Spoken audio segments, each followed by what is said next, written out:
What's up, guys? Welcome back to It's Me Tinx Live, exclusively on Radio Andy Channel 102. As always, this is our weekly time to talk to each other with a live Ask Me Anything. I want to talk to all of you right now, so call me. It's 844-305-ANDY. That's 844-305-2639. Good morning. How are we? Happy Wednesday. How are we all doing? I'm just hanging with my gang in the studio. We've already had a funny morning, so I think it's going to be a funny show. So for anyone following along, I have my first session with Amy, the dating coach. If you haven't listened to my episode of Office Hours with her, go listen, because it kind of was a wake-up call for me, and I decided to work with her. So we did our first onboarding episode, kind of onboarding session, and basically I filled out this really long questionnaire and we went deep. You know, she's really good at kind of just like asking questions that make you notice your blind spots, and we have discovered, people, drum roll please, that I am judgmental.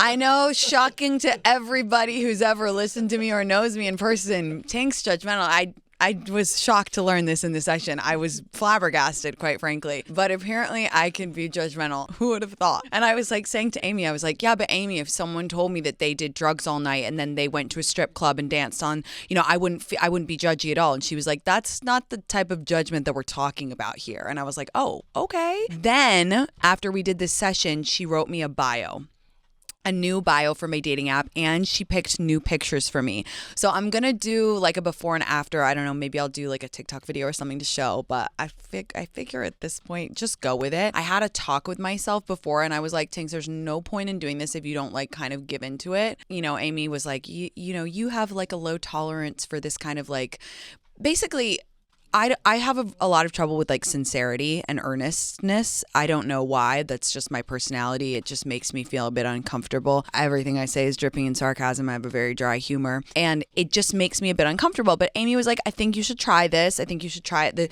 The bio is not something I would have ever written for myself, ever in 5 million years. But I'm doing this for science. I'm doing this as an experiment. I'm doing this because I'm curious. So when I replace my Hinge bio, I will tell you guys what it is and I'll tell you how it goes. But Amy's great to work with.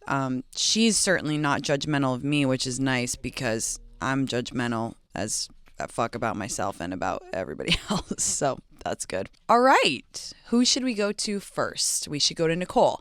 Hello, Nicole. Welcome to the show. How are you doing? Hi, I'm good. How are you? I'm good. What's going on? Well, I just wanted to call in. I saw the TikTok about the Bridesmaid situation, and I knew I had to reach out because I kind of have the other side of that story. You're kidding. Were you on the Batch? Yes, I was. Oh my God. Okay, guys, if you don't know what I'm talking about, yeah, on Monday, we were doing AMA on Instagram, and someone wrote in a kind of a lengthy question saying that she had been on a bachelorette party and had puked, and she cleaned it up, she said, and then the bride told her she wasn't allowed to come out the last night. And then when she got home, she had tried to click on the wedding website and it had bounced her or said there's not a guest with that name. So she understood that she had been uninvited. And I put it up and I was just so puzzled by this that I ended up making a TikTok too, because I was like, there's got to be more to the story. Where my mind went was that the bride was thinking, I need to uninvite this girl. I'm just waiting for a reason.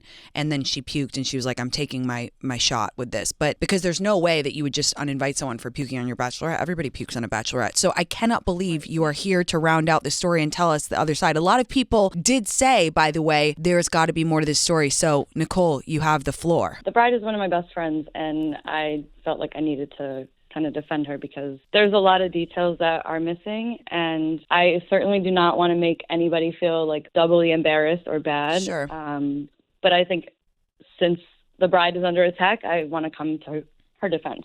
Absolutely. That's a good friend. The first night, the girl in question started getting a little bit aggressive with people at the bar, and our group was kind of uncomfortable. She actually verbally tried to start a fight with 2 different people. Oh. And then she was also arguing with me and this other girl over spilling drinks on us and other people. Oh, okay. And these are all like somewhat normal drunk things, so this wasn't even the biggest problem. At this point. It escalated. Okay. Yeah. Okay. Yeah. So she had gone home and ended up throwing up everywhere. And it wasn't just like she threw up in the toilet and tucked herself into bed. It was like she threw up all over the floor and everything. And then someone had to help her get undressed because she tried to shower in her clothes and was found in like a choking position. Like it looked dangerous. Scary. That's really scary. Yeah, it was scary. And it also kept the bride up like the whole night, basically, trying to help too. Someone also had to wash the puke out of her hair because she just like couldn't Not good. function. Yeah.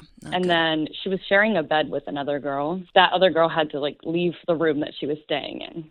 Right. So it was a bit more involved than she made it out to seem. Okay. And again, that would have been forgivable if in the morning she was profusely apologizing, but unfortunately the way it was handled was not that way. On day 2, we were headed to a boat and she did not apologize to the bride or like speak to the bride in the morning at all. What? When we were She didn't apologize to the bride in the morning? No, because I would have been like, I'm so sorry. What can I do to make it up to you? I would have literally gotten up, Cloroxed the whole house, gone to get bagels, written an I'm sorry poem, and like literally been silent for the rest of the trip out of shame. It was just kind of, we were met with like attitude instead of apology. Yeah, probably because she was ashamed, but that doesn't, I mean, that's... Right. I mean, it's okay to be like ashamed of that, but everyone's had like a moment. Right. And it's like, it's whatever. It's a It's bachelorette always party. the cover-up, not the crime. It's always the cover-up, not the crime. If she had just apologized for being real, you know what, and that's interesting, I'm sorry to cut you off, but just to interject, like, it's interesting that she like wrote to me, because in a way I wonder if that's kind of like, sometimes when you feel ashamed you feel the need to like confess or whatnot, or you know, just to try and like feel seen. So I feel like maybe that was like an expression of her shame or something. But go on, tell me what happened on the next day. The first thing was that she didn't apologize, and the second was she was trying to wear white to our boat trip. Now that pisses me off. Guys, everyone knows this is the biggest funny thing about me. As we all know, I'm not the biggest weddings gal. I'm not into that kind of stuff. But there's one thing that really pisses me off more than anything.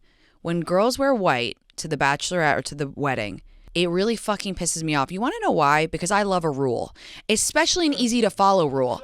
And it's the goddamn easiest rule to follow on God's green earth. Just don't wear white for 2 fucking events. How hard is it? And there's always one girl who's like, well, it's kind of like a floral pat. It's white. Right. It's white. Pick another dress. You've got a million. Yes, exactly. And it was like after all of that, it was just like, come on. Right. It was nail in the coffin. Yeah. Yeah. So then we get to the boat dock and she's obviously still like sick. And we end up having to split up between like a small boat and a like yacht. Mm-hmm.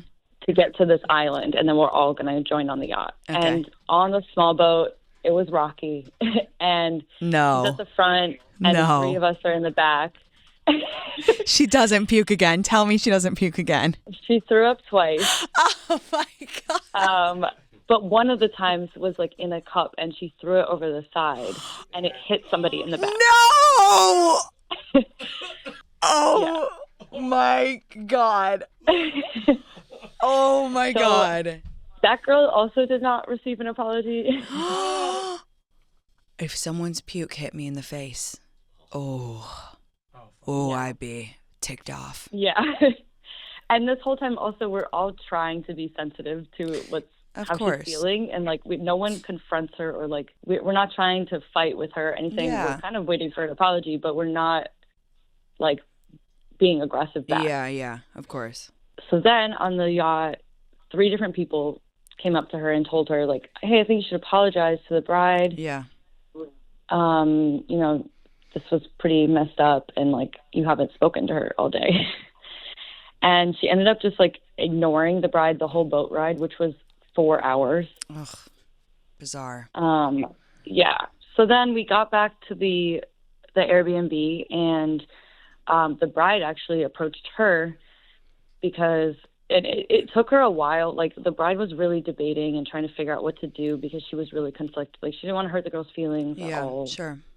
She's super, like, empathetic towards the situation. But at the end of the day, like, she didn't get an apology. She was ignored. it made the and boat also it's awkward. selfish. This is the thing. It's like that kind of behavior is selfish because then no one can move on. With girls, when there's something like that with the elephant in the room, everybody's talking about it. That's just how it goes, right? And therefore, that's pretty selfish because that means the entire boat day, instead of you guys having fun and having a laugh and the bride just enjoying her time and focusing on her friends, everyone's talking about it and everyone's waiting for the apology, and it just puts everybody in a weird mood because it's like drama. Right. Like we could have all just received an apology and moved on and had a great time, but it just like kept the tension. Exactly. So what happened when the bride went to confront her? When she confronted her, the girl said, "I'm sorry, I'm so embarrassed," which I hate when people apologize that way because it doesn't feel like taking accountability. It's like, "I'm sorry, this happened to me though." Totally. So that was frustrating too. Right. I agree with you.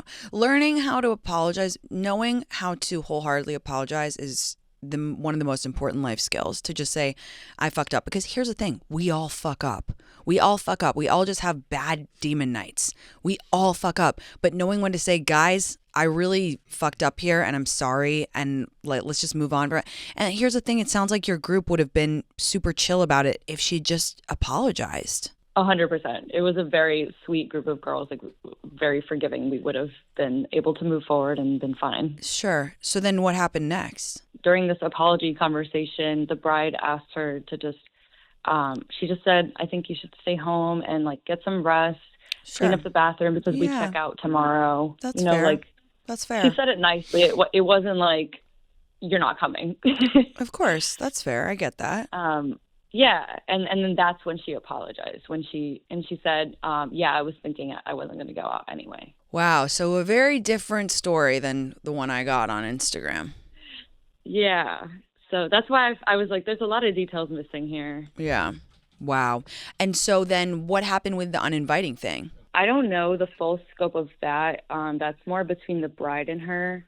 Yeah. But I know that. The girl never reached out to the bride after the trip at all. She actually, the next day when we were hanging out at the Airbnb before we checked out, she just stayed in her room and then left without saying goodbye to anybody. What? Yeah, and then she completely, she didn't talk to the bride for at least a week after. Oh my God. How old is she? Shared it on social media. Yeah, we just like, oh. Just out of interest, how old is she? I'm not sure. I'm not positive. I think late 20s. Okay. Very immature behavior, I will say. Very immature. Like, that's just very immature. And like I said, we all fuck up, but I don't think she could have handled it any worse. It sounds like it's just a shame. I feel weird that I don't feel weird, but I do think it's interesting, just to echo what I said before, that she came to social media, because I think she's probably trying to rationalize it in her head and kind of like make herself feel better with her own behavior and validate how she feels. And to come and tell me, such choice parts of the story because she needs some sympathy shows she's absolutely in a shame spiral. That's what you do in a shame spiral. You come and tell someone else tiny parts of the story, missing the entire context, and just to validate yourself, which isn't good. And I hope, if she is listening to this, I hope that you know that genuinely everyone fucks up, but you have to apologize. You have to know when to say I'm sorry and when to and also like text the bride after. Right. Even all that to say, all that happened. If she had texted the bride on Monday after and said, "Hey dude, look, I royally fucked up this weekend. My behavior was inexcusable. I'm so sorry if I had a negative effect on the group and the Bachelorette. I apologize if there's an extra cleaning fee for the Airbnb. Please let me know how much it is. This is no reflection of my love for you, and I hope you can forgive me." I can bet, without even knowing the bride, that she would forgive her. Because guess what? Again, shit happens, but you gotta fucking apologize. 100%. It's about how you handle it. And we were all I was just disappointed to see it. And I know how much stress it caused the bride. And of course. Dude, wow. Well, and then we see this video and we're just like, oh, okay. You're like, oh, this is, yeah. Ooh, this is drama. This is drama. Okay. Well, did you guys manage to have any fun on The Bachelorette? I'm sure you did a little bit. It was a lot of fun. Okay. We were in a great spot. Okay, good. It was beautiful. Good. Well, listen, I really appreciate you calling and giving context. There's always more to the story. There's always three sides to the story, right? And now I feel like I have a lot more color as to what went on. And you're a good friend for calling because you want to, give the bride side of the story. So I appreciate that. And if you ever fancy calling us back and telling us what happens in a couple weeks or with the wedding, we're always available. And thank you for calling again. Of course. Have a good one. Bye, babe. You too. Bye. Guys, I'm shook. I'm shook to my core. That is wild. That's wild. I'm a confessional for people as well. This is what I've discovered. I'm a confessional for your bachelorette. That is honestly me in a nutshell. I'm a priest, but for bachelorette parties, a confessional priest. You're a mediator. I'm a media. I'm Judge Judy for millennial women. Yeah. Have you ever actually thrown up on a bachelorette party? Of course. Yeah. But yeah, I mean, I'm a very seasoned veteran now, so I don't think I would do that now. But definitely in the beginning, I mean, there was a lot of Cabo bachelorettes in the 20s. I really meant to ask Nicole. I know she didn't want to give too much info, but I wonder if it was in Miami because you know that the lore about like girls trips in Miami, like you go friends and you never come back friends. There's like a Miami curse with girls trips. I wonder if the Bachelorette was in Miami. Yeah, I mean. It's a bummer. Like it's a bummer, and I really wonder how they're going to resolve it. I genuinely think if the girl called her friend up, it's not scary to call someone up. I find it very relieving to just call someone up and go, you know what, I really fucked up. And if you're listening again, I wish I took the screenshot. Everyone was like, why didn't you just DM her? And I was like, because I was doing AMA and I lost it, and you can't search and whatever. If you're listening, use my show as a leverage in. Say, I listened to Tinx's show. I realized that I fucked up. I felt really guilty and I was wrong. That would be what a normal person would do. Yeah. You can't dig your heels in. You have to know when to just like Control Alt Delete and replace and say sorry in a big way. And I know it's scary. We've all been scared to say sorry, but like genuinely the relief I feel after I apologize is the biggest. It's amazing. I've been in that situation where you drink too much. It's just super easy to eat shit and just be like, that was on me. My bad. Totally. I'll do better. Yeah. And then like, your friends are a bit pissed at you for a week and then you move on. Yeah. And also bachelorette parties are the easiest place to explain away poor behavior. No, totally. Yeah, that's easy. Wild. I must go to a break and collect my thoughts, but I'll be right back after this. So if you're on the line, stay on the line. I'll be right back.